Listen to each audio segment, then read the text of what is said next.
Hello po. Maraming mag-asawa ang nangangarap magkaroon ng sanggol. Ito ay isang napakaganda at nakakatuwang desisyon.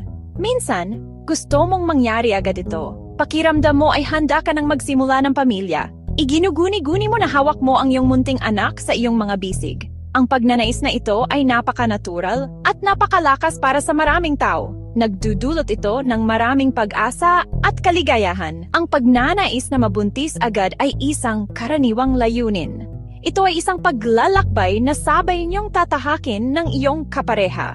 Napakahalaga ang pagsuporta sa isa't isa. Halina't alamin natin ang mga paraan upang matulungan kang maging totoo ang magandang pangarap na ito. Ang desisyon na magkaroon ng anak ay isang malaking pangyayari sa buhay. Binabago nito ang lahat para sa mas mahusay. Nagsisimula kang mag-isip tungkol sa hinaharap sa isang bagong paraan. Nagpaplano ka para sa isang nursery. Nagpaplano ka para sa mga damit ng sanggol. Nagpaplano ka para sa isang bagong buhay. Ang yugton ng pagpaplano na ito ay maaring napaka-exciting para sa mga magiging magulang. Gayunpaman, minsan ang proseso ng pagbubuntis ay maaring tumagal ng mas matagal kaysa inaasahan. Ito ay maaring magdulot ng pag-aalala o pagkabigo. Mahalagang tandaan na ang paglalakbay ng bawat mag-asawa ay magkakaiba. Ang ilan ay nabubuntis kaagad. Ang iba ay maaaring mangailangan ng kaunting oras at paghahanda. Ang gabay na ito ay narito upang tulungan ka. Ito ay nilayon upang maging isang friendly na payo tulad ng pakikipag-usap sa isang kaibigan na nagmamalasakit sa iyo. Tatalakayin natin ang simple. Tatalakayin natin ang natural. Tatalakayin natin ang epektibong paraan upang matulungan kang mapataas ang iyong pagkakataong mabuntis.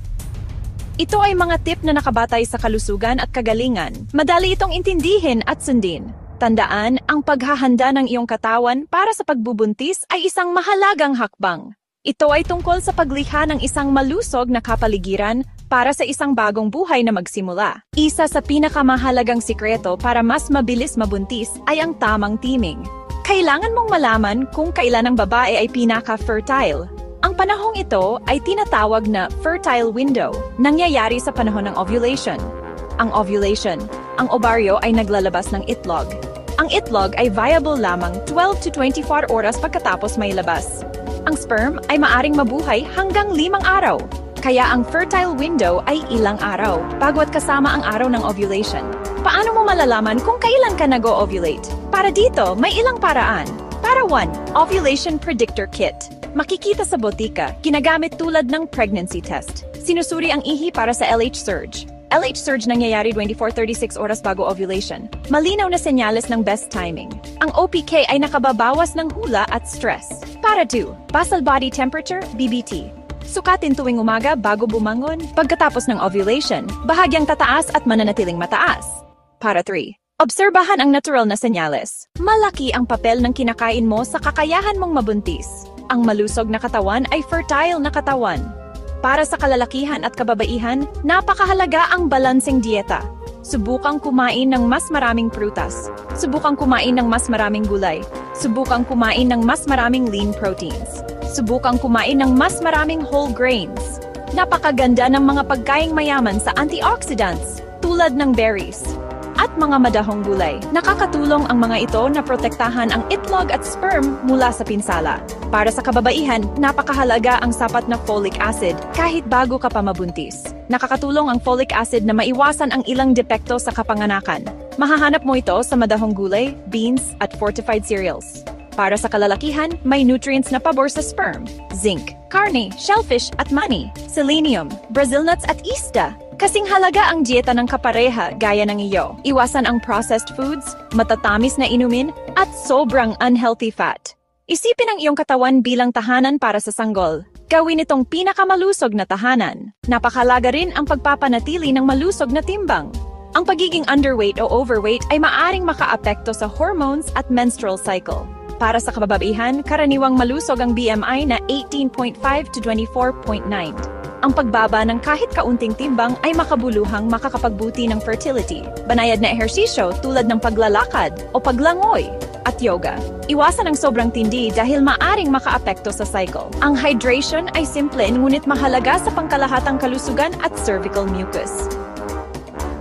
Ang stress ay maaring maging isang tahimik na hadlang sa pagbubuntis. Kapag sobrang stressed, tumataas ang cortisol. Maari nitong gambalain ang reproductive hormones, maapektuhan ang ovulation at cycle, magsanay ng deep breathing, magsanay ng meditation, banayad na yoga, gumugol ng oras sa kalikasan at makinig sa nakakakalmang musika. Layunin ang 7 to 9 oras ng kalidad na tulog bawat gabi. Iwasan ang mga masamang bisyo na nakakasama sa fertility. Sa kababaihan, ang paninigarilyo ay maaring masira ang itlog at tumaas ang risk ng pagkalaglag. Sa kalalakihan, pwedeng bumaba ang sperm count at masira ang sperm DNA. Ang pagtigil ay isa sa pinakamahusay na hakbang. Iwasan ang alcohol kapag sinusubukan magbuntis. Limitahan ang caffeine. 1 o 2 tasa ay karaniwang ligtas, pero mainam bawasan kung kaya. Tanungin ang doktor tungkol sa anumang gamot, reseta man, o over-the-counter. Gamat napakalaking tulong ng mga natural na tip na ito, mahalaga ring malaman kung kailan kumonsulta. Kung wala pang 35 at 1 taon nang sinusubok, mag-schedule ng konsultasyon. Kung 35 pataas, kumonsulta pagkatapos ng 6 na buwan. Matutulungan kang matukoy ang mga nakatagong problema. Para sa babae, blood tests ng hormones at ultrasound ng matrix at ovaryo. Para sa lalaki, semen analysis, kalidad, bilang, at paggalaw ng sperm. Minsan simple at madaling ayusin. Kung minsan, kailangan ng tulong ng specialist. Kung may irregular periods, PCOS, endometriosis o dating pelvic infection, mag-preconception checkup. Ang iyong doktor ay kapareha mo sa paglalakbay na ito. Manatiling positibo. Good luck po!